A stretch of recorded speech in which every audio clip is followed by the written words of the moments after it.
اردو ہے میرا نام، اردو ہے میرا نام، سروں کی پہلی میں میر کی ہمارا زاد کی سائے، اردو ہے میرا نام۔ السلام علیکم ورحمۃ اللہ وبرکاتہ۔ آپ دیکھ رہے ہیں آپ کا اپنا پسندیدہ چینل اردو لٹریچر۔ آپ سبھی کا آپ کے اپنے پسندیدہ چینل اردو لٹریچر پہ خیر مقدم ہے۔ آج کی ویڈیو میں ہم دیکھیں گے کرشن چند کے افسانی مجموعہ مواشی میں شامل چوتھا افسانہ امرتسر آزادی کے بعد۔ 15 اگست 1947 کو ہندوستان آزاد ہوا، پاکستان آزاد ہوا۔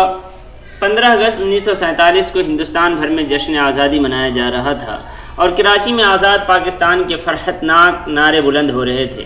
15 اگست 1947 کو لاہور جل رہا تھا اور امرتسر میں ہندو مسلم سکھ عوام فرقہ وارانہ فساد کے ہولناک لپیٹ میں آ چکے تھے، کیونکہ کسی نے پنجاب کے عوام سے نہیں پوچھا تھا کہ تم الگ رہنا چاہتے ہو یا مل جل کے، جیسا تم صدیوں سے رہتے چلے آئے ہو۔ صدیوں پہلے مطلق العنانی کا دورہ تھا اور کسی نے عوام سے کبھی نہ پوچھا تھا۔ پھر انگریزوں نے اپنے سامراج کی بنیاد ڈالی اور انہوں نے پنجاب سے سپاہی اور گھوڑے اپنی فوج میں بھرتی کیے۔ اس کے عوض پنجاب کو نہریں پینشنیں عطا فرمائیں، لیکن انہوں نے بھی پنجابی عوام سے یہ سب کچھ پوچھ کے تھوڑی کیا تھا۔ اس کے بعد سیاسی شعور آیا اور سیاسی شعور کے ساتھ جمہوریت آئی اور جمہوریت کے ساتھ جمہوری سیاستدان آئے اور سیاسی جماعتیں آئیں، لیکن فیصلہ کرتے وقت انہوں نے پنجابی عوام سے کچھ نہ پوچھا۔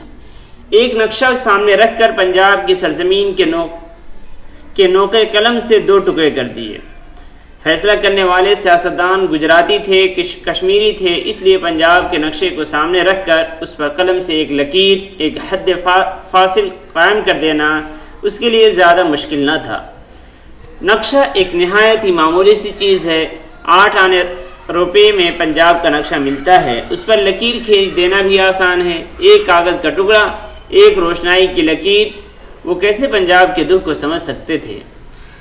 اس لکیر کی ماہیت کو جو اس نقشے کو نہیں، پنجاب کے دل کو چیرتی ہوئی چلی جا رہی تھی۔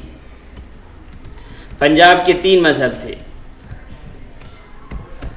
لیکن اس کا دل ایک تھا، لباس ایک تھا، اس کی زبان ایک تھی، اس کے گیت ایک تھے، اس کے کھیت ایک تھے، اس کے کھیتوں کی رومانی فضا اور اس کے کسانوں کی پنچایتی ولولے ایک تھے۔ پنجاب میں وہ سب باتیں موجود تھیں جو ایک تہذیب، ایک دیش، ایک قومیت کے وجود کا احاطہ کرتی ہے۔ پھر کس لیے اس کے گلے پر چھری چلائی گئی؟ کس لیے اس کے رگوں میں سالہ سال کی نفرت کا بیج بو دیا گیا؟ کس لیے اس کے خلیان کو شیطنت اور ظلم اور مذہبی بہمیت کے آگ سے جلایا گیا؟ ہمیں معلوم نہ تھا۔ ہمیں بڑا افسوس ہے، ہم اس ظلم کی مذمت کرتے ہیں۔ ظلم اور نفرت اور مذہبی جنون کا بھڑکانے والے، پنجاب کی وحدت کو مٹا دینے والے آج مگرمچھ کے آنسو بہا رہے ہیں، اور آج پنجاب کے بیٹے دلی کے گلیوں میں اور کراچی کے بازاروں میں بھیک مانگ رہے ہیں، اور ان کی عورتوں کی عصمت لٹ چکی ہے اور ان کے کھیت ویران پڑے ہیں۔ کہا جاتا ہے کہ ہندوستان اور پاکستان کی حکومتوں نے آج تک پنجابی پناہ گزینوں کے لیے 20 کروڑ روپے صرف کیے ہیں، یعنی فی کس 20 روپے۔ بڑا احسان کیا ہے ہماری 7 پشتوں پر۔ ارے ہم تو مہینے میں 20 روپے کی لسی پی جاتے ہیں، اور آج تم ان لوگوں کو خیرات دینے چلے ہو جو کل تک ہندوستان کے کسانوں میں سب سے زیادہ خوشحال تھے۔ جمہوریت کے پرستاروں، ذرا پنجاب کے کسانوں سے، اس کے طالب علموں سے، اس کے کھیت مزدوروں سے، اس کے دکانداروں سے، اس کی ماؤں، بیٹیوں اور بہوؤں ہی سے پوچھ تو لیا ہوتا کہ اس نقشے پر جو کالی لکیر لگ رہی ہے اس کے متعلق تمہارا کیا خیال ہے؟ مگر وہاں فکر کس کو ہوتی؟ کسی کا اپنا دیش ہوتا، کسی کا اپنا وطن ہوتا، کسی کی اپنی زبان ہوتی، کسی کے اپنے گیت ہوتے تو وہ سمجھ سکتا کہ یہ غلطی کیا ہے اور اس کا خمیازہ کسے بھگتنا پڑے گا۔ یہ دکھ وہی سمجھ سکتا ہے جو ہیر کو رانجھے سے جدا ہوتے ہوئے دیکھے، جو سوہنی کو مہنوال کے فراق میں تڑپتا دیکھے، جس نے پنجاب کے کھیتوں میں اپنے ہاتھوں سے گیہوں کی سبز بالیاں اگائی ہوں اور اس کے کپاس کے پھولوں کے ننھے چاندوں کو چمکتا ہوا دیکھا ہو۔ یہ سیاستدان کیا سمجھتے اس دکھ کو؟ جمہوریت کے سیاستدان تھے نا۔ خیر، یہ رونا مرنا ہوتا رہتا ہے، انسان کو انسان ہونے میں بہت دیر ہے، اور پھر ایک ہیچ مداح افسانہ نگار کو ان باتوں سے کیا؟ اسے زندگی سے، سیاست سے، علم و فن سے، سائنس سے، تاریخ و فلسفے سے کیا لگا؟ اسے کیا غرض کہ پنجاب مرتا ہے یا جیتا ہے، عورتوں کی عصمتیں برباد ہوتی ہیں یا محفوظ رہتی ہیں، بچوں کے گلے پر چھری پھیری جاتی ہے یا ان پر مہربان ہونٹوں کے بوسے ثبت ہوتے ہیں۔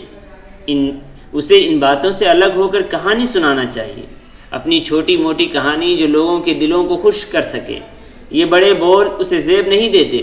ٹھیک تو کہتے ہیں آپ، اس لیے اب امرتسر کی آزادی کی کہانی سنیے، اس شہر کی کہانی جہاں جلیاں والا باغ ہے، جہاں شمالی ہند کی سب سے بڑی تجارتی منڈی ہے، جہاں سکھوں کا سب سے بڑا مقدس گرودوارا ہے، جہاں کی قومی تحریکوں میں مسلمانوں، ہندوؤں اور سکھوں نے ایک دوسرے سے بڑھ چڑھ کے حصہ لیا۔ کہا جاتا ہے کہ لاہور اگر فرقواری کا قلعہ ہے تو امرتسر قومیت کا مرکز۔ اسی قومیت کے سب سے بڑے مرکز کی داستان سنیے۔ 15 اگست 1947 کو امرتسر آزاد ہوا۔ پڑوس میں لاہور جل رہا تھا مگر امرتسر آزاد تھا، اور اس کے مکانوں، دکانوں، بازاروں پر ترنگے جھنڈے لہرا رہے تھے۔ امرتسر کے قوم پرست مسلمان اس جشن آزادی میں سب سے آگے تھے، کیونکہ وہ آزادی کی تحریک میں سب سے آگے رہے تھے۔ یہ امرتسر اکالی تحریک ہی کا امرتسر نہ تھا، یہ حراری تحریک کا بھی امرتسر تھا۔ یہ ڈاکٹر ستیہ پال کا امرتسر نہ تھا، یہ کچلو اور حسام الدین کا امرتسر تھا۔ اور آج امرتسر آزاد تھا، اور اس کی قوم پرور فضا میں آزاد ہندوستان کے نعرے گونج رہے تھے، اور امرتسر کے مسلمان اور ہندو اور سکھ یکجا خوش تھے۔ جلیانوالہ باغ کے شہید زندہ ہو گئے۔ شام کو جب اسٹیشن پہ چراغاں ہوا تو آزاد ہندوستان اور آزاد پاکستان سے 2 اسپیشل گاڑیاں آئیں۔ پاکستان سے آنے والی گاڑی میں ہندو اور سکھ تھے، اور ہندوستان سے آنے والی گاڑی میں مسلمان تھے۔ 3-4 ہزار افراد اس گاڑی میں اور اتنے ہی دوسری گاڑی میں، کل 6-7 ہزار افراد۔ بمشکل 2000 زندہ ہوں گے، باقی لوگ مرے پڑے تھے، اور ان کی لاشیں بریدہ تھیں، ان کے سر نیزوں پر لگا کے گاڑیوں کی کھڑکیوں میں سجائے گئے تھے۔ پاکستان اسپیشل پر اردو کے موٹے حروف میں لکھا تھا قتل کرنا پاکستان سے سیکھو۔ ہندوستان اسپیشل میں لکھا تھا ہندی میں بدلہ لینا ہندوستان سے سیکھو۔ اس پر ہندوؤں اور سکھوں کو بڑا طیش آیا۔ ظالموں نے ہمارے بھائیوں کے ساتھ کتنا برا سلوک کیا ہے، ہائے! یہ ہمارے ہندو اور سکھ پناہ گزین، اور واقعی ان کی حالت بھی قابل رحم تھی۔ انہیں فوراً گاڑی سے نکال کر پناہ گزینوں کے کیمپ میں پہنچایا گیا، اور سکھوں اور ہندوؤں نے مسلمانوں کی گاڑی پر دھاوا بول دیا۔ یعنی اگر نہتے نیم مردہ مہاجرین پر حملہ کو دھاوا کہہ سکتے ہیں تو واقعی یہ دھاوا تھا۔ آدھے سے زیادہ آدمی مار ڈالے گئے، تب کہیں جا کر ملٹری نے حالات پر قابو پایا۔ گاڑی میں ایک بڑھیا عورت تھی، اور اس کی گود میں اس کا ننھا پوتا تھا۔ راستے میں اس کا بیٹا مارا گیا، اس کی بہو کو جاٹ اٹھا کر لے گئے تھے، اس کے خامند کو لوگوں نے بھالوں سے ٹکڑے ٹکڑے کر دیا تھا۔ اب وہ چپ چاپ بیٹھی تھی، اس کے لبوں پر آہیں نہ تھیں، اس کی آنکھوں میں آنسو نہ تھے، اس کے دل میں دعا نہ تھی، اس کے ایمان میں قوت نہ تھی۔ وہ پتھر کا بت بنی چپ چاپ بیٹھی تھی، جیسے وہ کچھ سن نہ سکتی تھی، کچھ دیکھ نہ سکتی تھی، کچھ محسوس نہ کر سکتی تھی۔ بچے نے کہا، دادی اماں پانی۔ دادی چپ رہی۔ بچہ چیخا، دادی اماں پانی۔ دادی نے کہا، بیٹا پاکستان آئے گا تو پانی ملے گا۔ بچے نے کہا، دادی اماں کیا ہندوستان میں پانی نہیں ہے؟ دادی نے کہا، بیٹا اب ہمارے دیس میں پانی نہیں ہے۔ بچے نے کہا، کیوں نہیں ہے؟ مجھے پیاس لگی ہے، میں تو پانی پیوں گا، پانی پانی پانی۔ دادی اماں پانی پیوں گا، میں پانی پیوں گا۔ پانی پیو گے؟ ایک اکالی رضاکار وہاں سے گزر رہا تھا، اس نے خشمگی نگاہوں سے بچے کی طرف دیکھ کر کہا، پانی پیو گے نا؟ ہاں، بچے نے سر ہلایا۔ نہیں نہیں، دادی نے خوفزدہ ہو کر کہا، یہ کچھ نہیں کہتا آپ کو، یہ کچھ نہیں مانگتا آپ سے، خدا کے لیے سردار صاحب اسے چھوڑ دیجئے، میرے پاس اب کچھ نہیں ہے۔ اکالی رضاکار ہنسا۔ اس نے پائیدان سے رستے ہوئے خون کو اپنے اوک میں جمع کیا اور اسے بچے کے قریب لے جا کر کہنے لگا، لو پیاس لگی ہے تو یہ پی لو، بڑا اچھا خون ہے، مسلمان کا خون ہے۔ دادی پیچھے ہٹ گئی، بچہ رونے لگا۔ دادی نے بچے کو اپنے پیلے دوپٹے سے ڈھک لیا اور اکالی رضاکار ہنستا ہوا آگے چلا گیا۔ دادی سوچنے لگی کب یہ ٹرین چلے گی، میرے اللہ پاکستان کب آئے گا۔ ایک ہندو پانی کا گلاس لے کر آیا، لو پانی پلا دو اسے۔ لڑکے نے اپنی باہیں آگے بڑھائی، اس کے ہونٹ کانپ رہے تھے، اس کی آنکھیں باہر نکلی پڑی تھی، اس کے جسم کا رواں رواں پانی مانگ رہا تھا۔ ہندو نے گلاس ذرا پیچھے سرکا لیا، بولا اس پانی کی قیمت ہے، مسلمان بچے کو پانی مفت نہیں ملتا، اس گلاس کی قیمت 50 روپے ہے۔ 50 روپے؟ دادی نے عاجزی سے کہا، بیٹا میرے پاس تو چاندی کا ایک چھلا بھی نہیں ہے، میں 50 روپے کہاں سے دوں گی؟ پانی پانی پانی، تو پانی مجھے دو، تو پانی مجھے دو، پانی کا گلاس مجھے دے دو۔ دادی اماں یہ دیکھو، یہ ہمیں پانی پینے نہیں دیتا، مجھے دو مجھے دو، ایک دوسرے مسافر نے کہا۔ لو میرے پاس 50 روپے ہیں۔ ہندو ہنسنے لگا، یہ 50 روپے تو بچے کے لیے تھے، تمہارے لیے اس گلاس کی قیمت 100 روپے ہے، 100 روپے دو اور یہ پانی کا گلاس پی لو۔ اچھا یہ 100 روپے ہی لے لو، یہ لو۔ دوسرے مسلمان مسافر نے 100 روپے ادا کر کے گلاس لے لیا اور اسے گٹا گٹ پینے لگا۔ بچہ اسے دیکھ کر اور بھی چلانے لگا، پانی پانی پانی، دادی اماں پانی، ایک گھونٹ اسے بھی دے دو خدا اور رسول کے لیے۔ مسلمان کافر نے گلاس خالی کر کے اپنی آنکھیں بند کر لی، گلاس اس کے ہاتھ سے چھوٹ کر فرش پر جا گرا اور پانی کی چند بوندیں فرش پر بکھر گئیں۔ بچہ گود سے اتر کر فرش پر چلا گیا، پہلے اس نے خالی گلاس کو چاٹنے کی کوشش کی، پھر فرش پر گری چند بوندوں کو پھر زور زور سے چلانے لگا، دادی اماں پانی پانی۔ پانی موجود تھا اور پانی نہیں تھا۔ ہندو پناہ گزین پانی پی رہے تھے اور مسلمان پناہ گزین پیاسے تھے۔ پانی موجود تھا اور مٹکوں کی قطاریں اسٹیشن کے پلیٹ فارم پر سجی ہوئی تھی اور پانی کے نل کھلے تھے اور بھنگی آبدست کے لیے پانی ہندو مسافر کو دے رہے تھے، لیکن پانی نہیں تھا تو مسلمان مہاجرین کے لیے، کیونکہ پنجاب کے نقشے پر ایک کالی موت کی لکیر کھینچ گئی تھی، اور کل کا بھائی آج دشمن ہو گیا تھا، اور کل جس کو ہم نے بہن کہا تھا آج وہ ہمارے لیے طوائف سے بھی بدتر تھی، اور کل جو ماں تھی آج بیٹے نے اس کو ڈائن سمجھ کر اس کے گلے پر چھری پھیر دی تھی۔ پانی ہندوستان میں تھا اور پانی پاکستان میں بھی تھا، لیکن پانی کہیں نہیں تھا، کیونکہ آنکھوں کا پانی مر گیا تھا، اور یہ دونوں ملک نفرت کے صحرا بن گئے تھے، اور ان کی تپتی ہوئی ریت پر چلتے ہوئے کارواں باد سموم کی بربادیوں کے شکار ہو گئے تھے۔ پانی تھا مگر سراب تھا۔ جس دیش میں لسی اور دودھ پانی کی طرح بہتے تھے، وہاں آج پانی نہیں تھا۔ اس کے بیٹے پیاس سے بلک بلک کر مر رہے تھے، لیکن دل کے دریا سوکھ گئے تھے، اس لیے پانی تھا اور نہیں بھی تھا۔ پھر آزادی کی رات آئی۔ دیوالی پر بھی ایسا چراغا نہیں ہوتا، کیونکہ دیوالی پر تو صرف دیے جلتے ہیں، یہاں گھروں کے گھر جل رہے تھے۔ دیوالی پر آتش بازی ہوتی ہے، پٹاخے پھوٹتے ہیں، یہاں بم پھٹ رہے تھے اور مشین گنیں چل رہی تھیں۔ انگریزوں کے راج میں ایک پستول بھی بھولے سے کہیں نہیں ملتا تھا، اور آزادی کی رات نہ جانے کہاں سے اتنے سارے بم، hand grenade, machine gun, sten gun, bren gun ٹپک پڑے۔ یہ اسلحہ جات برطانوی اور امریکی کمپنیوں کے بنائے ہوئے تھے، اور آج آزادی کی رات ہندوستانیوں کے دل چھید رہے تھے۔ لڑے جاؤ بہادروں، مرے جاؤ بہادروں، ہم اسلحہ جات تیار کریں گے، تم لوگ لڑو گے، شاباش بہادروں۔ دیکھنا کہیں ہمارے گولہ بارود کے کارخانوں کا منافع کم نہ ہو، ہمارے گولہ بارود کے کارخانوں کا منافع کم نہ ہو جائے۔ گھمسان کا رن رہے تو مزہ ہے۔ چین والے لڑتے ہیں تو ہندوستان اور پاکستان والے کیوں نہ لڑیں؟ وہ بھی ایشیائی ہیں، تم بھی ایشیائی ہو، ایشیا کی عزت برقرار رکھو، لڑے جاؤ بہادروں۔ تم نے لڑنا بند کیا تو ایشیا کا رخ دوسری طرف پلٹ جائے گا، اور پھر ہمارے کارخانوں کے منافع اور حصے اور ہماری سامراجی خوشحالی خطرے میں پڑ جائے گی۔ لڑے جاؤ بہادروں۔ پہلے تم ہمارے ملک سے کپڑا اور شیشے کا سامان اور اطریات منگاتے تھے، اب ہم تمہیں اسلحہ جات بھیجیں گے، اور بم اور ہوائی جہاز اور کارتوس، کیونکہ اب تم آزاد ہو گئے ہو۔ مسلح ہندو اور سکھ رضاکار مسلمانوں کے گھروں کو آگ لگا رہے تھے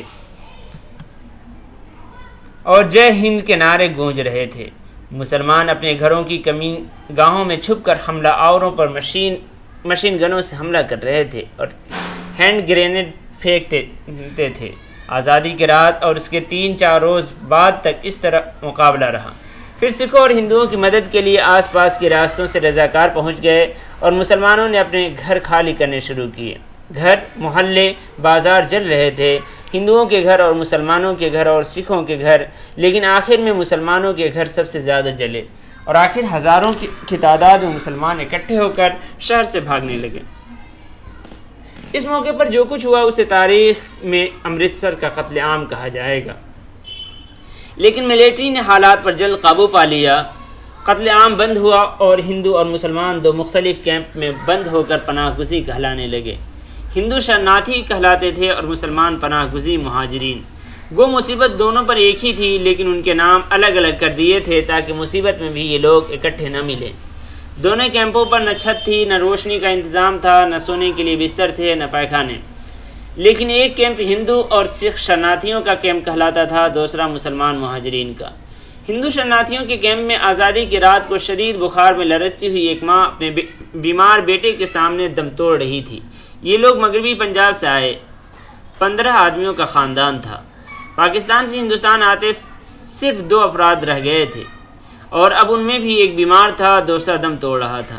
جب یہ 15 افراد کا قافلہ گھر سے چلا تھا تو ان کے پاس بستر تھے، سامان خرد و نوش تھا، کپڑوں سے بھرے ہوئے ٹرنک تھے، روپیوں کی پوٹلیاں تھیں اور عورتوں کے جسموں پر زیور تھے۔ لڑکے کے پاس ایک بائسکل تھی اور یہ سب 15 آدمی تھے۔ گوجرانوالہ تک پہنچتے پہنچتے 10 آدمی رہ گئے۔ پہلے روپیہ گیا، پھر زیور، پھر عورتوں کے جسم، لاہور آتے آتے 6 آدمی رہ گئے۔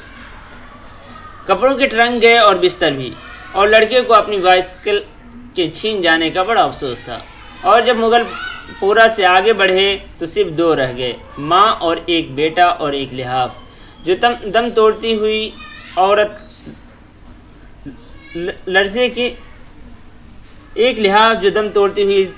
لرزے کے بخار میں اس وقت اڑے ہوئے تھی۔ اس وقت آدھی رات کے وقت، آزادی کی پہلی رات کو، وہ عورت مر رہی تھی۔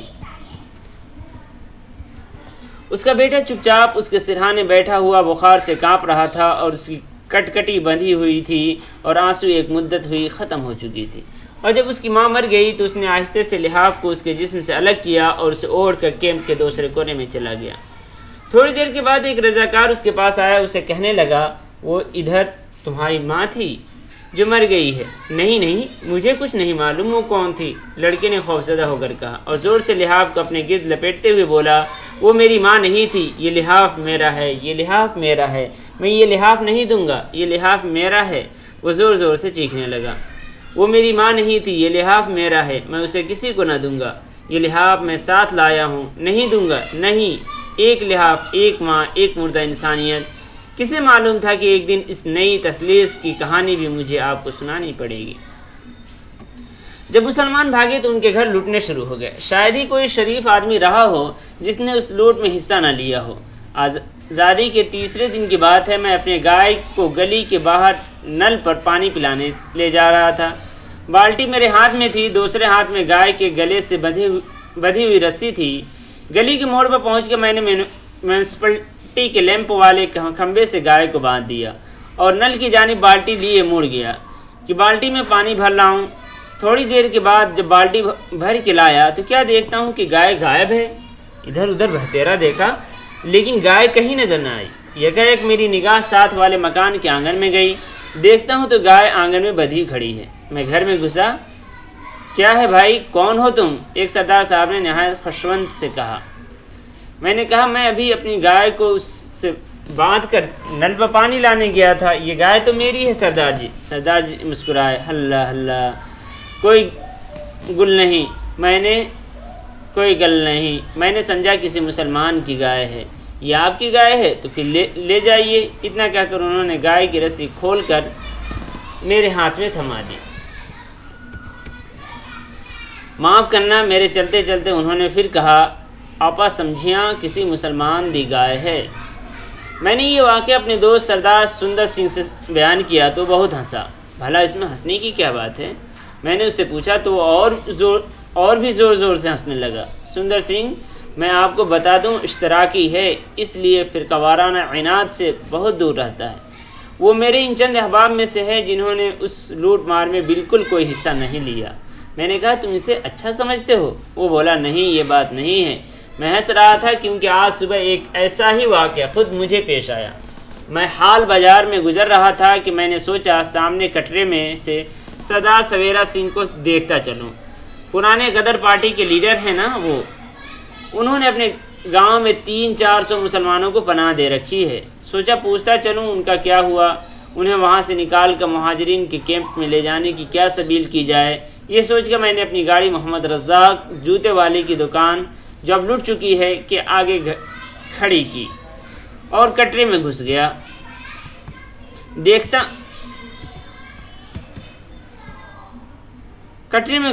چند منٹ کے بعد ہی لوٹ کر آ گیا کیونکہ بابا جی گھر پر ملے نہیں۔ آگے دیکھتا ہوں تو گاڑی غائب ہے، ابھی تو یہیں چھوڑی تھی، پوچھنے پر بھی کسی نے نہیں بتایا۔ اتنے میں میری نظر حال بازار کے آخری کونے پر پڑی، وہاں میری گاڑی کھڑی تھی لیکن ایک جیپ کے پیچھے بدھی ہوئی۔ میں بھاگا وہاں گیا، جیپ میں سردار سنگھ مشہور قومی کارکن بیٹھے ہوئے تھے۔ میں نے پوچھا کہاں جا رہے ہو؟ اپنے گاؤں جا رہا ہوں۔ اور یہ میری موٹر بھی کیا تمہارے گاؤں جائے گی؟ کون سی موٹر؟ وہ جو پیچھے بدھی ہوئی ہے۔ یہ تمہاری موٹر ہے؟ معاف کرنا پیارے، میں نے پہچانی نہیں، وہ محمد رزاق کی دکان کے سامنے کھڑی تھی نا، میں نے سوچا کسی مسلمان کی ہوگی، میں نے جیپ کے پیچھے باندھ لیا۔ ہاں میں تو اسے اپنے گھر لے جا رہا تھا، اچھا ہوا کہ تم وقت پر آ گئے۔ اور اب کہاں جاؤ گے؟ میں نے اپنی موٹر کھول کر اس میں بیٹھتے ہوئے کہا اب کہیں اور جاؤں گا، کہیں نہ کہیں سے کوئی مال مل ہی جائے گا۔ سردار سنگھ قومی کارکن ہیں، جیل جا چکے ہیں، جرمانے ادا کر چکے ہیں، سیاسی آزادی کے حصول کے لیے قربانیاں دے چکے ہیں۔ یہ واقعہ سنا کر سندر سنگھ نے کہا بدمعاشی و بربادی اس حد تک پھیل گئی ہے کہ ہمارے اچھے قومی کارکن بھی اس سے محفوظ نہیں رہے۔ ہماری سیاسی جماعتوں میں کام کرنے والے طبقے کا ایک جز خود اس لوٹ مار قتل و غارت گری میں شریک ہے۔ اس رو کو اگر اسی وقت روکا نہ گیا تو دونوں جماعتیں فسطائی ہو جائیں گی، یہی کوئی 2-4 سال ہی ہیں۔ سندر سنگھ کا چہرہ متفکر دکھائی دے رہا تھا۔ میں وہاں سے اٹھ کر چلا۔ راستے میں خالصہ کالج روڈ پر ایک مسلمان امیر کی کوٹھی لوٹی جا رہی تھی۔ اسباب کے لدے ہوئے چھکڑے مختلف گروہ لے جا رہے تھے۔ میرے دیکھتے دیکھتے چند منٹوں میں سب معاملہ ختم ہو گیا۔ سڑک پر چلنے والے ہندو اور سکھ راہگیر بھی کوٹھی کی طرف بھاگے لیکن پولیس کے سپاہیوں کو وہاں سے نکلتے دیکھ کر ٹھٹک گئے۔ پولیس کے سپاہیوں کے ہاتھوں میں چند جرابیں تھیں اور ریشمی ٹائیاں، ایک کوٹ ہینگر پر مفلر پڑا ہوا تھا۔ انہوں نے مسکرا کر لوگوں سے کہا اب کہاں جاتے ہو؟ وہاں تو سب کچھ پہلے ہی ختم ہو چکا ہے۔ ایک مہاشے جو شکل و صورت سے عالیہ سماجی معلوم ہوتے تھے اور میرے سامنے ہی کوٹھی کی طرف بھاگے تھے، اب مڑ کر میری طرف دیکھ کر کہنے لگے دیکھیے صاحب، دنیا کیسی پاگل ہو گئی ہے۔ میرے قریب سے ایک دودھ بیچنے والا بھیا گزرا، بیچارے کے حصے میں چند کتابیں آئی تھیں، وہ انہیں لیے جا رہا تھا۔ میں نے پوچھا ان کتابوں کا کیا کرو گے؟ پڑھ سکتے ہو؟ نہ بابو جی۔ پھر اس نے کتابوں کی طرف غصے سے دیکھا، بولا ہم کیا کریں بابو، جدھر جاتے ہیں لوگ پہلے ہی اچھا سامان اٹھا لے جاتے ہیں، ہماری تو قسمت خراب ہے بابو۔ اس نے پھر کتابوں کو غصے سے دیکھا، اس کا ارادہ تھا انہیں یہی سڑک پر پھینک دے، پھر اس کا ارادہ بدل گیا۔ وہ مسکرا کر کہنے لگا کوئی بات نہیں، یہ موٹی موٹی کتابیں چولہے میں خوب جلیں گی، رات کے بھوجن کے لیے لکڑیوں کی ضرورت نہیں، بڑی اچھی کتابیں تھیں، سب چولہے میں گئیں۔ ارسطو، سقراط، افلاطون، روسو، شیکسپیئر سب چولہے میں گئے۔ سے پہر کے قریب بازار سنسان پڑنے لگے، کرفیو ہونے والا تھا۔ میں جلدی کوچہ رام داس سے نکلا اور مقدس گرودوارے کو تعلیم دیتا ہوا اپنے گھر کی طرف کی جانب بڑھ گیا۔ راستے میں اندھیری گلی پڑتی ہے جہاں جلیاں والے باغ کے روز لوگوں کو گھٹنوں کے بل چلنے پر مجبور کر دیا گیا تھا۔ میں نے سوچا میں اس گلی سے کیوں نہ نکل جاؤں، یہ راستہ ٹھیک رہے گا۔ میں اسی گلی کی طرف گھوم گیا۔ یہ گلی تنگ ہے اور یہاں دن کو بھی اندھیرا سا رہتا ہے۔ یہاں مسلمانوں کے 8-10 گھر تھے، وہ سب جلائے گئے تھے یا لوٹے گئے تھے، دروازے کھلے تھے، کھڑکیاں ٹوٹی ہوئیں، کہیں چھتیں جلی ہوئی۔ گلی میں سناٹا تھا، گلی کے فرش پر عورتوں کی لاشیں پڑی تھیں۔ میں پلٹنے لگا، اتنے میں کسی کے کراہنے کی آواز آئی۔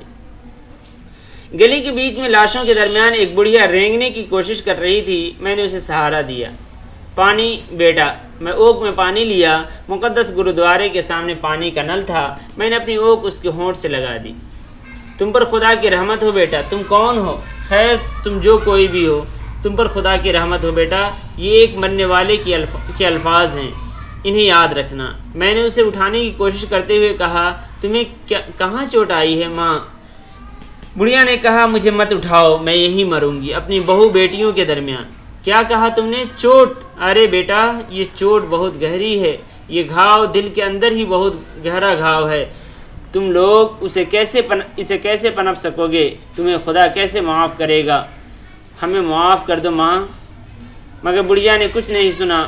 وہ آپ کہتی جا رہی تھی پہلے انہوں نے ہمارے مردوں کو مارا، پھر ہمارے گھر لوٹے، پھر ہمیں گھسیٹ کر گلی میں لے آئے، اور اس گلی میں اس فرش پر اس مقدس گرودوارے کے سامنے جس میں ہر روز تعلیم دی جاتی تھی انہوں نے ہماری عصمت دری کی اور پھر ہمیں گولی سے مار دیا. میں تو ان کی دادیوں کی ہم عمر تھی، انہوں نے مجھے بھی معاف نہیں کیا. یکایک اس نے مجھے آستین سے پکڑ لیا. تو جانتا ہے یہ امرتسر کا شہر ہے، یہ میرا شہر ہے. اس مقدس گرودوارے کو میں روز سلام کرتی تھی جیسے اپنی مسجد کو روز سلام کرتی ہوں.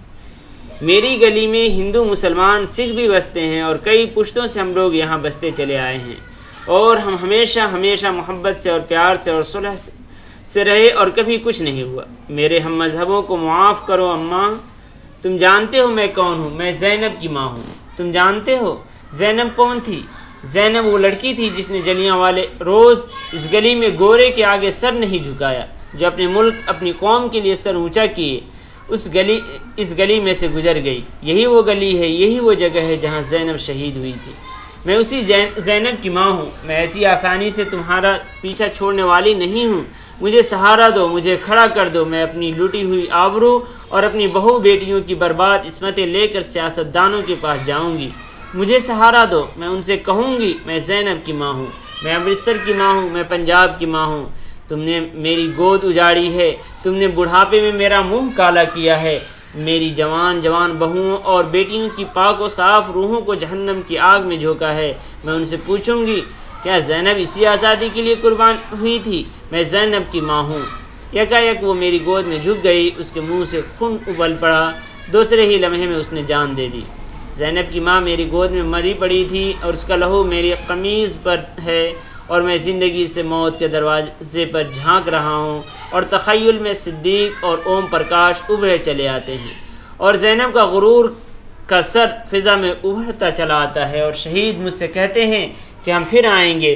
صدیق، اوم پرکاش، ہم پھر آئیں گے. شام کو اور زینب، پارو، بیگم، ہم پھر آئیں گے اپنی عصمتوں کا تقدس لیے ہوئے، اپنی بے داغ روحوں کا عزم لیے ہوئے، کیونکہ ہم انسان ہیں. ہم اس ساری کائنات میں تخلیق کے علمبردار ہیں، اور کوئی تخلیق کو مار نہیں سکتا، کوئی اس کی عصمت دری نہیں کر سکتا، کوئی اسے لوٹ نہیں سکتا، کیونکہ ہم تخلیق ہیں. اور تم تخریب ہو، تم وحشی ہو، تم درندے ہو، تم مر جاؤ گے لیکن ہم نہیں مریں گے، کیونکہ انسان کبھی نہیں مرتا. وہ درندہ نہیں ہے، وہ نیکی کی روح ہے، خدائی کا حاصل ہے، کائنات کا غرور ہے. اس طرح یہ افسانہ ختم ہوتا ہے. اللہ حافظ.